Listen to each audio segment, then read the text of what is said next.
And good evening again, everybody. We're nestled in between the mountaintops tonight here in Salt Lake City, along with Marty Reed. Ken Bruce speaking to you. Marty, I think this is going to be a great night of racing.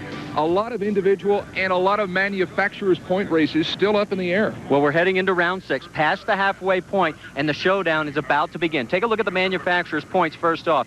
Toyota has the lead, and it is sizable, 474 to 391 over Ford, and then Nissan close behind at 389. But it does not translate to the drivers' point standings. The battle there is up for grabs between 5 drivers. Take a look, 10 points separate Rod Millen and Ricky Johnson. Rob McCachran only 25 points out of second place. And then Roger Mears and Ivan Stewart. So things very tight still in the drivers' points. And there's a new twist this week. We've got a new driver who is standing by down on pit road with Bart Kendall and with the veteran Rick Johnson. Bart? Rivalries have always had a big place in motor racing, and these two gentlemen, Jeff Ward and Rick Johnson, had tremendous rivalries when they were racing motocross. They had 14 national titles between them in their career. Now they've made the move to the trucks. Rick Johnson's done very well. He started last year, has a win this year, is second in the points. Now, Jeff Ward, this is your very first effort in a Grand National Sport Truck. It's got to be a big difference for you. It's a lot different. Haven't had much time in the car, as Ricky knows, when you're starting out. You got to watch everybody and learn. I did that in motocross when I moved into pro, so it's a new experience for me, but I'm having a great time. Well, obviously, Rick, you didn't have to take too long adjusting. What was the reason for your quick adjustment to the sport of truck racing?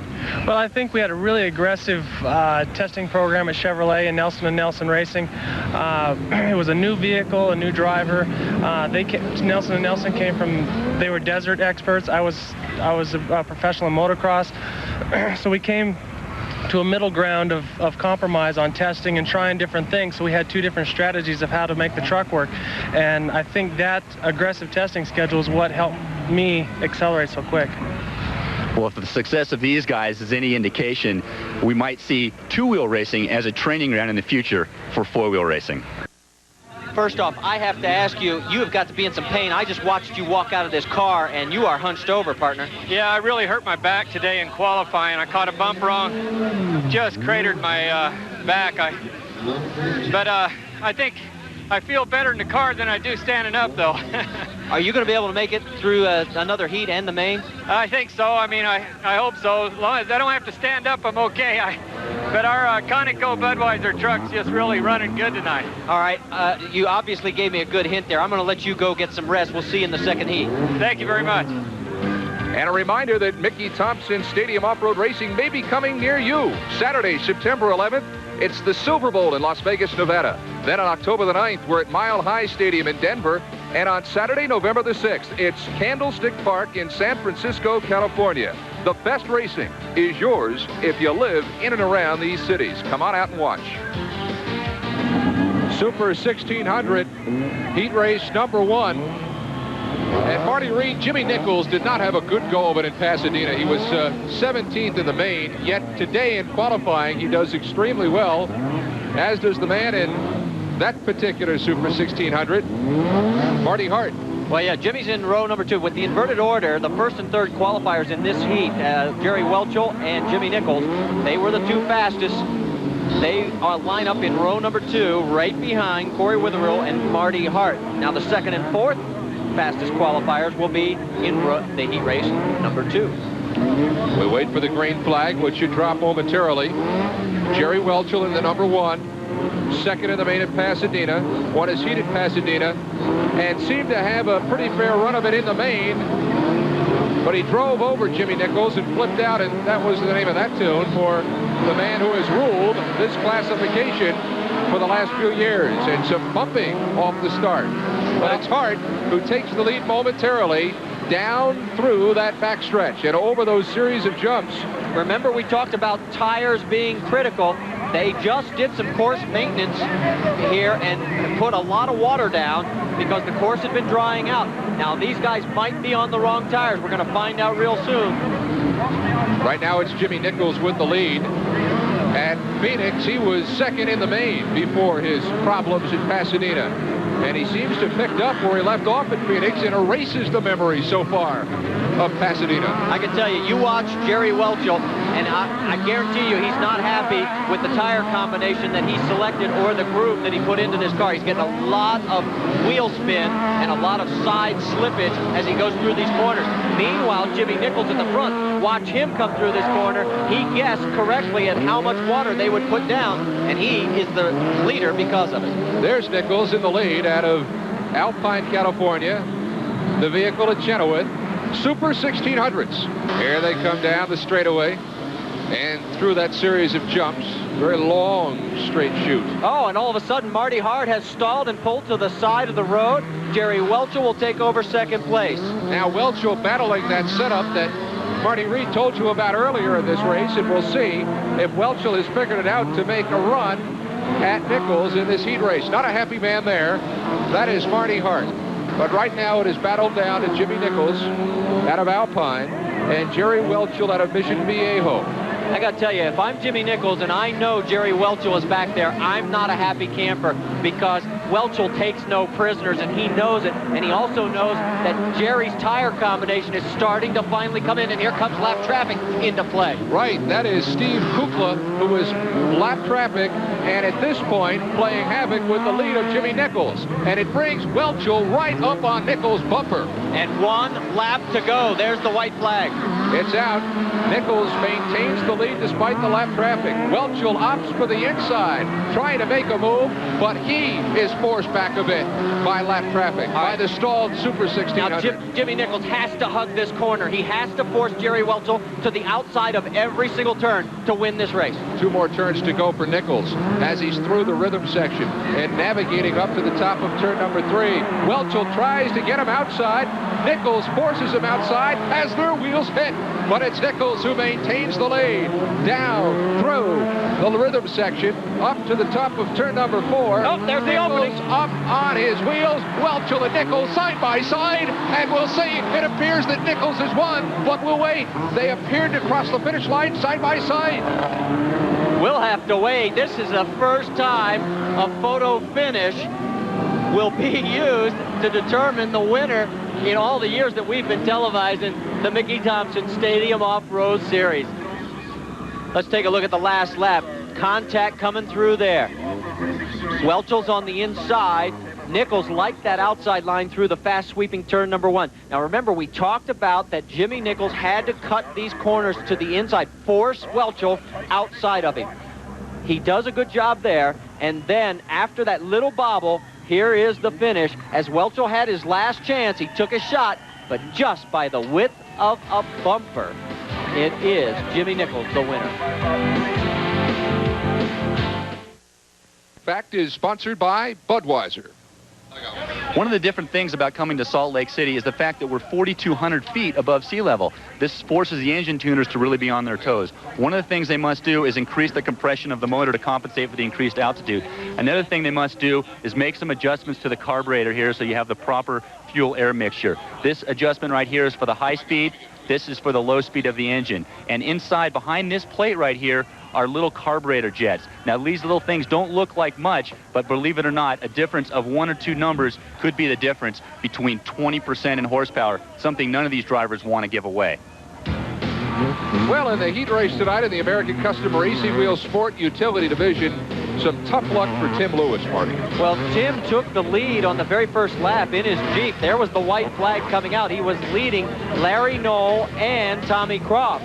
It was a 3-Jeep sweep at this point. But watch what happens as he gets up on the bicycle. Cannot save it. Just 2 turns from victory. And Tommy Croft goes on to take the heat race win.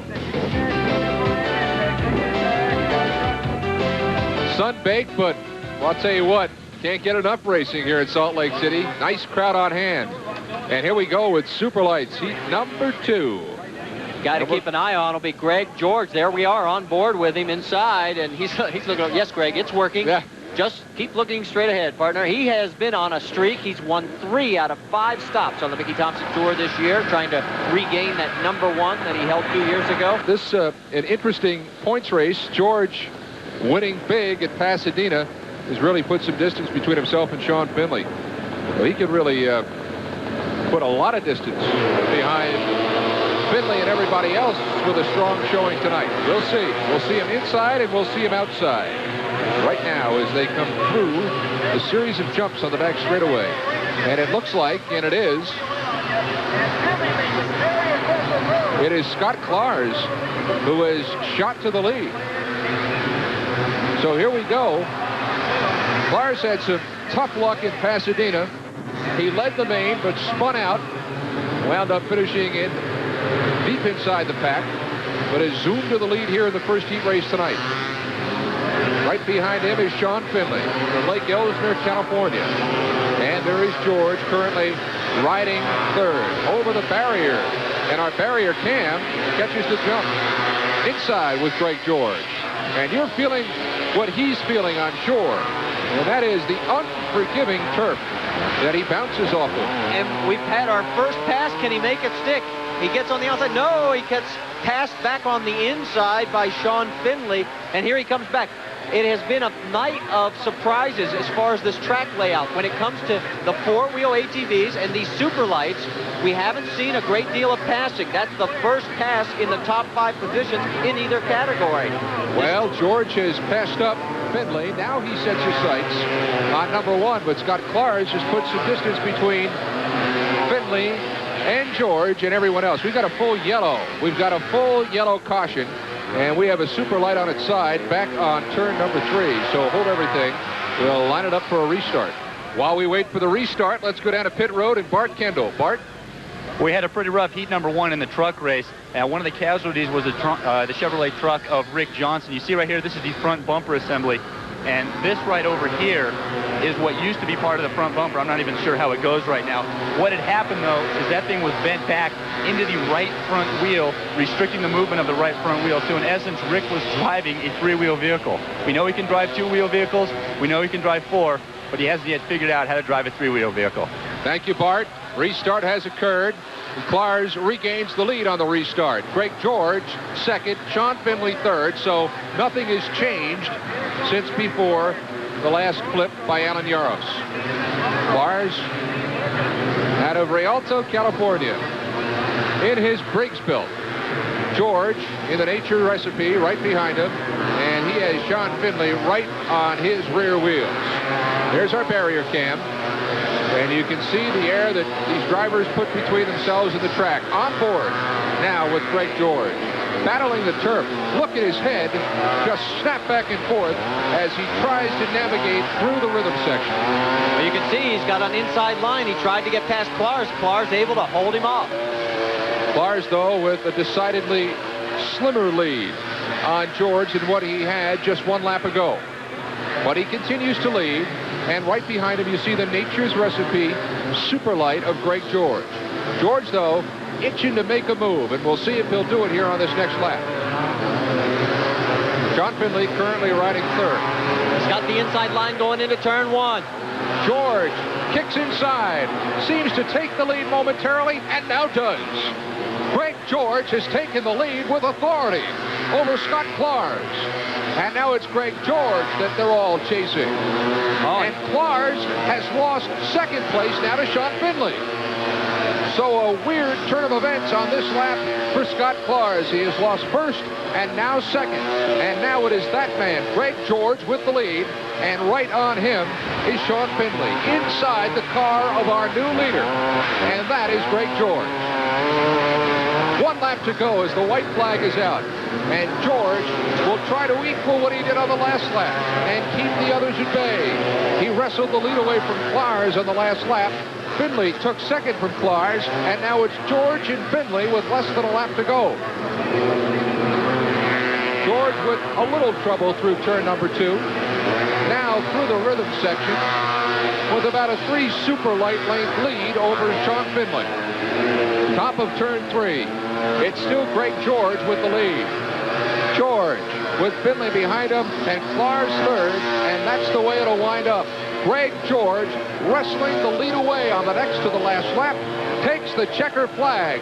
Here in heat race number 2, it's Sean Finley second, Scott Clars third, but Greg George is the winner after some superb driving in heat race number 2 tonight. TV action so far and into Superlights. You're one of the few guys that's been able to make a successful pass. This course has been really fast. It's been hard for anybody to dive underneath. Yeah, it's a little tough to pass out here, definitely. I think what I'm seeing out here is a lot of guys are having problems with the altitude, myself included. I think the car works a little better than most people. I was able to, even though it was running not so well, I was able to stand on it through the rough stuff and get through a little quicker, and I think that helped me a little bit. Well, take a look at the monitor. This is the sequence. If you two came together, that's Clar's running right over your wheel. Yeah, it's, you know, the track is a little bit narrow and it's tough to pass, so you need to expect a little banging. As long as, you know, touching is all right, but you know, like they say, if you touch anybody, you're losing time, so you try to stay clean. Well, but Greg, the one thing I thought with these real long straightaways, it would give you guys plenty of time to set up a pass, but it just doesn't seem to be happening that easily. No, it's real fast, but the faster it is, you know, it turns into a single lane because you are going so fast. Everybody takes that one lane, and it's really hard to set up a guy when he doesn't make mistakes. Well, we'll see you in the main event. Okay, Marty. For many years, the competitors in the Mickey Thompson Stadium Off-Road Racing Series would primarily focus all of their efforts on running in a single-car class. However, in recent years, several of the competitors have tried their hands at racing in multiple classes on a single evening. Tonight, one of the most talented performers in the history of the Mickey Thompson Series will attempt to go for 2 main event victories. 32-year-old Jerry Welchel will attempt to pilot this Ford Explorer to victory in the Sport Utility class, and he will also try to go to victory lane in this Super 1600 vehicle. Well, I think the biggest difference in the two cars is one's an open wheel car, one's a closed wheel car. In other words, in the 10 car or the Super 1600, I can always see the front wheels and watch where they're at, and I know how close I can get to cars. Where with the Sport Utility car, it's more banging fenders, and it gets a little bit tougher out there in that car. It's a little bit heavier car, so it's a little bit tougher to drive. Physically, is it difficult driving 2 cars in a single evening? Yeah, it'll be a little bit tougher than one car because there's only one race between the 2 cars. So jumping from car to car will get a little bit tiring. The races are sort of short. They're only about 8 laps long, but it's a full pump the whole time you're out there. So I'm expecting a lot of action tonight. Okay, if you thought that was good, here's heat race number 2 in the Super 1600s tonight. All kinds of people to watch in this one.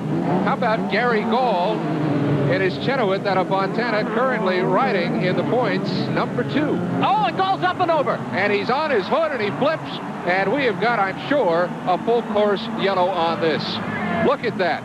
Unbelievable. Number 5, Gary Gall, has brought out the full course yellow. Let's go back to the start. We can see exactly what happens to Gary Gall. Now, remember, he was the second quickest qualifier coming into tonight's action. Now, he gets up on the bicycle, and then watch here, he'll get nudged right there by the number 17 of Ed Herbst. That's enough to send him all the way over. Otherwise, I think he might have been able to save it. Ed Herbst out of the race. Gary Gall sent to the back of the class, and we'll have a restart here in this heat race for the Super 1600s. And that means a big opportunity for Aaron Hawley and Kevin Smith. They are all alone right there on the right side of your screen. Smith diving to the inside. Here we go through turn number 1. Smith tries the inside, and Smith has wrestled the lead from South El Monte, California, in a Mirage. That's Kevin Smith with the lead. He's got company, though. Aaron Hawley is right on him, but it's Smith who's taken advantage of this restart. And Bill Goshen is now currently running 3rd and right up on the tail of Aaron Hawley. Well, Hawley's car fell out of gear, and that slowed him down just long enough for Goshen to climb right up on his back, and it really hurt Goshen because he lost the position. He's 4th. The left rear on Kevin Smith's car is going down. He has got a flat. He continues to drive, continues to have the lead, but you can see the left rear tire of Kevin Smith has gone flat. This could benefit Aaron Hawley, but Smith continues to drive like he's got a full set. Now, we can tell you Gary Gall has moved up to 4th. He's closing in on Bill Goshen. this could get real interesting. In fact, Gall is making a run at Goshen. Gary Gall has leaped momentarily into third, and now we've got a pileup at the top of turn 3. It only benefits Smith, who continues to drive. And Gary Gall, who fires around. Now, Gall is going to really go after it. But Smith holds him off for one more lap. Kevin did a great job. He didn't give Gary enough room to either side to go for that double jump. Now, perhaps that Bill Goshen stalled Super 1600 could be a factor on this next go-round. He is at the top of turn number 3. Sparks flying out the back of Kevin Smith. Now we look for Gall to make his move. Gall comes inside and now wrestles the lead from Kevin Smith. There's the move by Gary Gall. Hits his nose and flips, and Smith finds new life. Gall takes the lead after coming back from dead last and then ends up on his lid, and this will have to bring out the full car caution, but no, they're going to let it go because there's only one lap left and only 3 vehicles still running. Aaron Hawley now takes over second, but a distant second. And what a story this is for that man.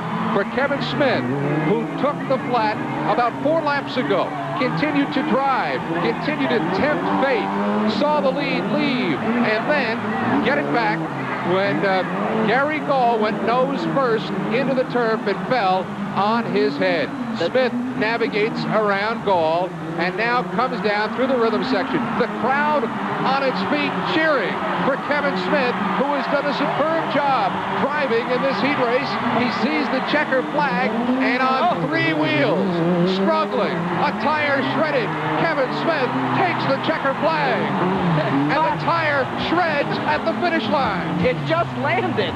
The tire went about 35 feet straight up into the air, almost hit our starter, Gary Scheimer, on the way down. Folks, don't try this at home, but love it if you watch it with Kevin Smith.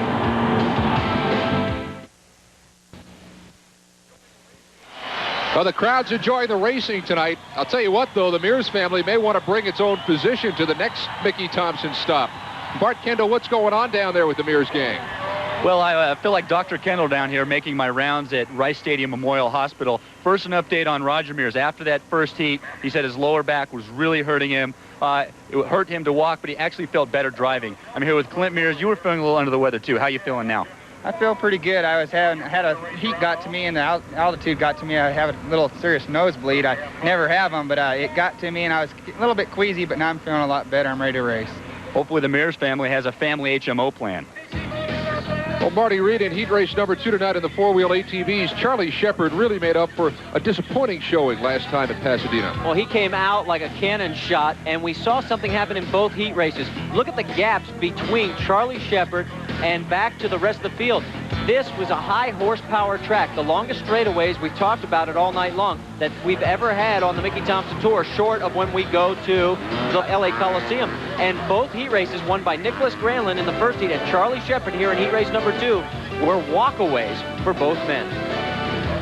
Get set, Grand National Sport Trucks heat number 2, ready to go. These folks ought to see a good one. Look at the point standings, Marty, now, after one heat race tonight. Well, Rick Johnson had a horrible heat number 1, and you can see what happened to him. He is now trailing by 22 points. He was trailing by 10 before the evening started. Rob McCachran made a little headway to 239. Roger Mears made the biggest jump in total points. He's got 211 as we head into heat race number 2. Now, Rick Johnson's probably wondering if he wouldn't have had that damage problem where he could not maneuver the truck, and he only picked up 7 points in that last race. And there is Roger Mears. We've got to be wondering if his back is okay. We're on board with his truck as we're ready to go racing. Race is in the hands of the starter up front. Roger Jr. and Danny Thompson will lead it off as they come through turn number 1. Danny Thompson on the inside goes for it, but it's Roger Jr. who takes the lead, and he is letting it all hang out.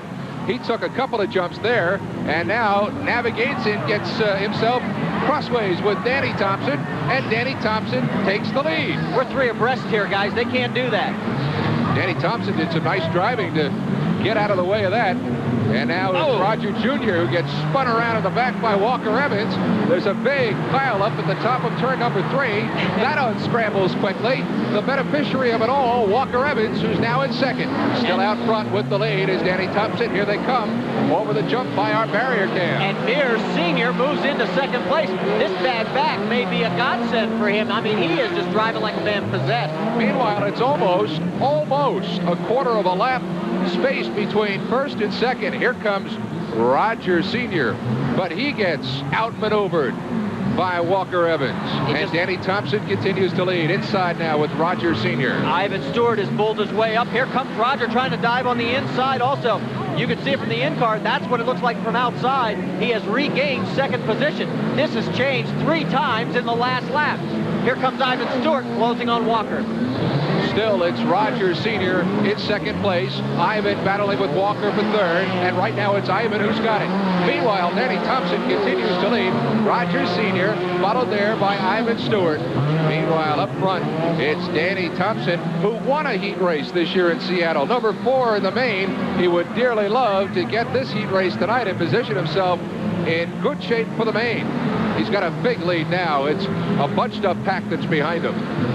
Let's reset it for you. Behind Danny Thompson, it is Roger MEARS Sr. Then Ivan Stewart is third. Then the number 5 of Walker Evans. And Rob McCachran has bulled his way up the position. And he's going after and takes Walker Evans. You just saw him coming right at you. He's now moved into 4th. That's our barrier cam you're looking at right now. Meanwhile, there you see Roger Sr. and Ivan Stewart battling for second place. Currently, right now, belonging to Roger Sr. Up ahead, it's Danny Thompson. Marty, what great news this would be for the Rough Riders team if indeed Danny Thompson goes on and wins this heat race. Yeah, they are doing very well throughout the practice and qualifying, especially McCachran's truck. This is a big surprise for Danny. This is the best run he's had in this truck. Here's the battle for second as Ivan has again reeled in Roger MEARS Sr. And Roger holds him off. Look at McCachran! And Rob McCachran T-bones Roger Sr. And it's Ivan Stewart who benefits. He now has second place all by his lonesome. In third now is Rick Johnson. Johnson picks up 2 spots. McCachran, unfortunately, is going to be out of this race because it looks like the left front spindle is snapped on his truck. No, he's just, yes, he does have a steering problem. He's going to have to nurse it on home. What a shame for McCachran. Meanwhile, Danny Thompson unfazed by it all, despite the fact that his teammate, Rob McCachran, is seemingly out of contention. Inside with Roger Sr., you're seeing what he's seeing. Perhaps not feeling what he's feeling, but getting an idea of what it's like.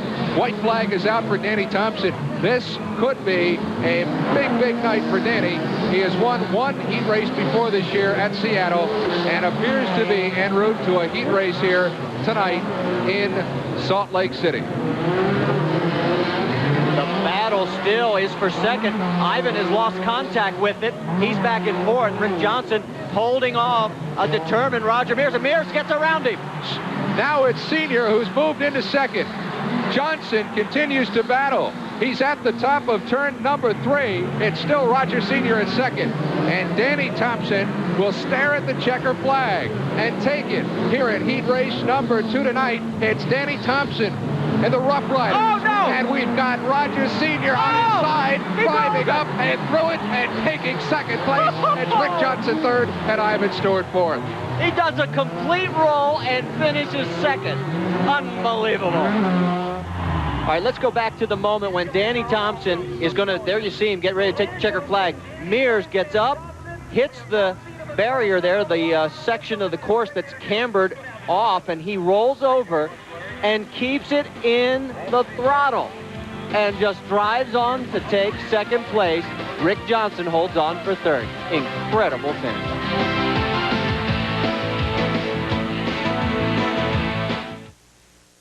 Where did you get all that horsepower, young man? I mean, you shot out of there and nobody could catch you. Well, I tell you, the Ford's really running good, Marty, and we had some pretty good luck in that first race at the first couple laps, and the Ford was really running strong. And we just got back. We had a power steering pump break in the first time, so we kind of muscled it around there with no power steering. But boy, this time it was awesome, and I just hope it runs like that for the main.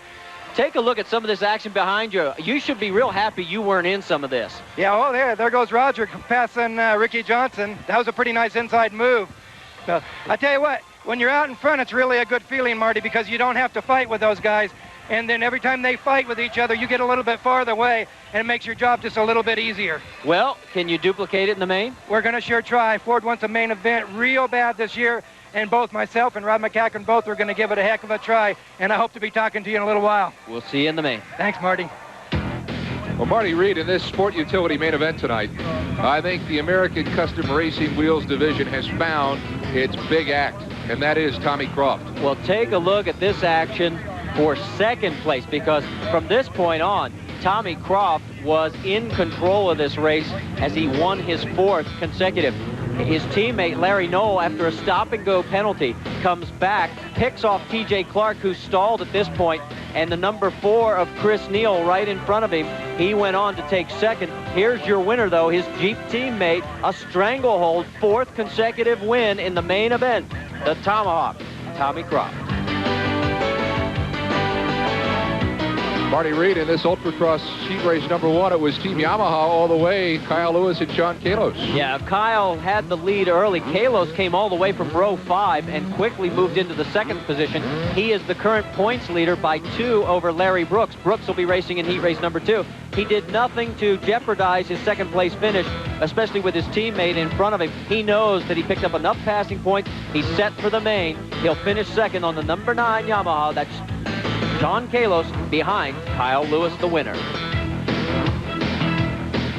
Marty Reed in the Ultracross main event tonight. Ryan Manley took off and left everybody in his dust. Well, take a look at the air right here. This guy started in the 2nd row and never looked back. In fact, that's about the only time you'll see him looking over his shoulder as he comes across to take what will be his first checkered flag on the Mickey Thompson Off-Road Stadium Tour. And there it is. And now we're going to get a chance to talk to the man who's waving to the crowd here at Rice Stadium. Brian Manley, congratulations. Great run. Thank you very much. And it really feels good to win a race. I haven't raced the Ultracross in about 3 years, so this is a nice way to start back off. Yeah, are you going to make this a regular tour stop now? Well, we'll see how the finances go, and possibly, you know, it's a lot of fun. You know, this organization really runs things really good, and they're on time, and I do enjoy doing this, and the spectator support is just unbelievable. So, yeah, I probably will do some more. Well, we enjoyed having you. Congratulations. Great win. Thank you very much. As we gaze west over the skyline of Salt Lake City, we can almost see Las Vegas, Nevada. It's in our sight, Saturday, September the 11th. Mickey Thompson Stadium off-road racing is coming to the Silver Bowl. And if you live anywhere near Las Vegas, come out and see the best racing anywhere. September the 11th at Las Vegas. What a shot that is of the state capitol here in Utah and its fine capital city of Salt Lake. Marty, here are the updated points. Grand National Sport Trucks. Rick Johnson picked up a few from the last heat race. He's 20 behind Rod Millen. The big gainer so far tonight is Roger Mears. He hasn't passed Rob McCackern, but he is within striking distance. This is still a 5-man race. Ivan Stewart really needs a big performance, but Rod Millen still in control at the top of the heap, even though he has yet to win a main event this year. Maybe it'll change in a few minutes. I've been waiting for this, Marty. Grand National Sport Truck main event. And look who's sitting up on that front row. I'll tell you what. Ivan Stewart. It is going to be an interesting race because Ivan's the only 2-time winner this year. This race is in the hands of the starter. And we are just about ready to determine who will win the main event here at Salt Lake City tonight. Roger Jr. trying to hold off the Iron Man. And they go nose to nose down that first straightaway, and the Iron Man has taken about a truck length lead. But he swings far outside, and that allows Junior to come inside. Does not matter, as the Iron Man takes the lead and now tries to begin to build some sort of a pad. Boy, this is going to be interesting. Now remember, McCackern has been able to double jump. He's in third right now. This second set of jumps right there where Ivan took him in a single. Junior takes him in a double. Big pile up through that fourth turn. The Iron Man and McCackern come side by side over the start-finish line. Now, in both heat races tonight, McCackern got taken out of the contention by some bad luck. He was making some great moves when he got caught up in somebody else's mistake. And he went to the penalty box once, too, remember? That's true, and he also protested that call, and nothing has yet come of that. On board with Roger Sr., and look at him get bounced around. He's currently riding fourth. And he's looking ahead at Junior right in front of him. But the real battle is up front. Watch McCachran here. Now, this is where in one of the heat races, he took the double jump and got swept up in somebody else's mistake. He does it again. Roger Sr. now coming up to challenge Roger Jr. for third, but the lead change goes down to McCachran. And Ivan Stewart comes inside and wrestles it away from him at the top of turn 1, and McCachran takes it back. These guys are going to go like this the rest of the way. McCachran has been waiting for a night like this. Oh no, and Rodman turns him over. Rough driving will take that one out. That's definitely going to send Ivan back. And full course yellow is out, as on his side is the Ford of Rob McCachran. Let's take a look at this great passing action. This is Ivan on the inside. Then he goes wide, and McCachran does the right thing. He tucks down underneath him. Then as they come down into this corner, McCachran's got the outside line. He closes the door, and Ivan gets right into it. And yes, rough driving has sent Ivan Stewart to the back of the pack. Now, Ivan is 5th in the points. He cannot afford this move. This is going to cost him dearly, and McCachran gets placed back up at the front of the pack on the restart. On the restart, McCachran starts up front, the MEARS gang right behind him, junior and senior. Junior currently running second, but it's McCachran who has zoomed to the lead. And he is up, taking the berm at the top of turn number 3. McCachran through the rhythm section. Junior is second. Watch the man in third, Rod Millen. Oh, he gets into MEARS. They unscrambled.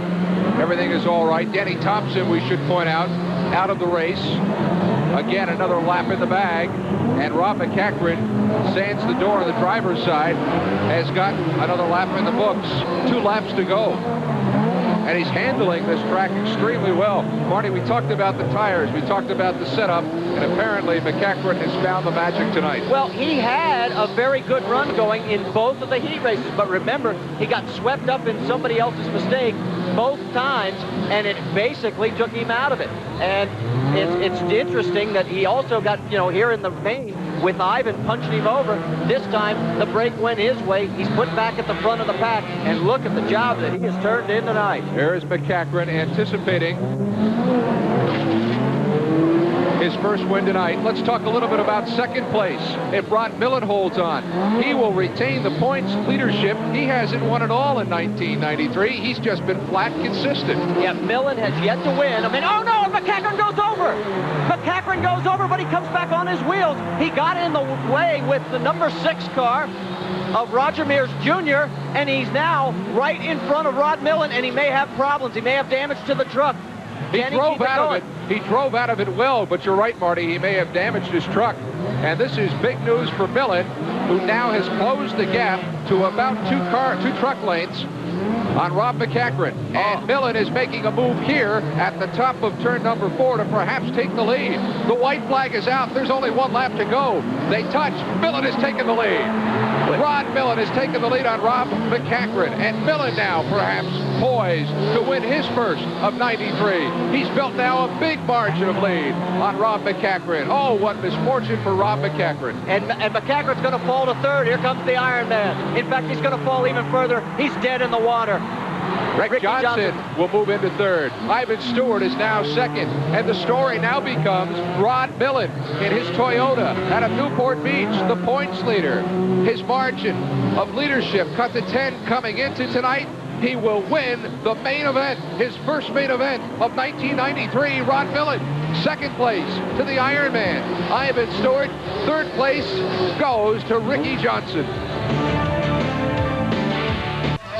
Well, the sport has some bizarre twists to it. I saw you grooving your own tires right before qualifying because you were not happy with the way the truck was performing. You ended up getting the pole. All of a sudden, you look like you're going to finish second again. And then, did you see what happened to Rob McCachran? No, I didn't see what was happening. I was sort of following along there, you know, trying to be in the thick of it to see, you know, capitalize on any mistakes.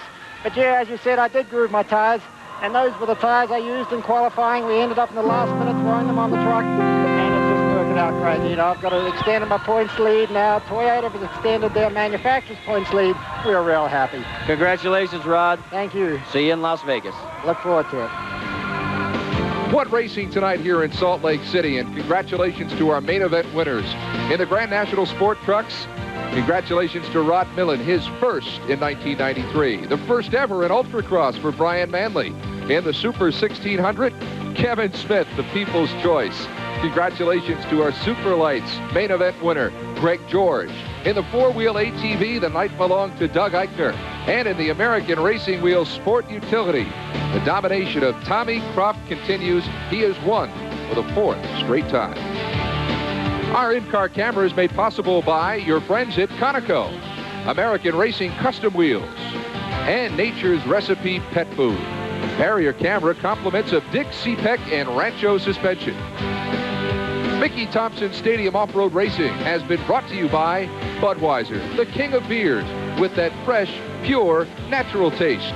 Proud to be your Bud. And by Toyota Motorsports, where technology on a fast track is built into every Toyota.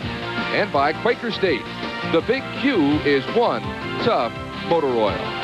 Now speaking for Marty Reed and for Bart Kendall, Ken Brew saying so long from Salt Lake City, Utah, and reminding you that this has been a presentation of Bud Sports in association with ESPN.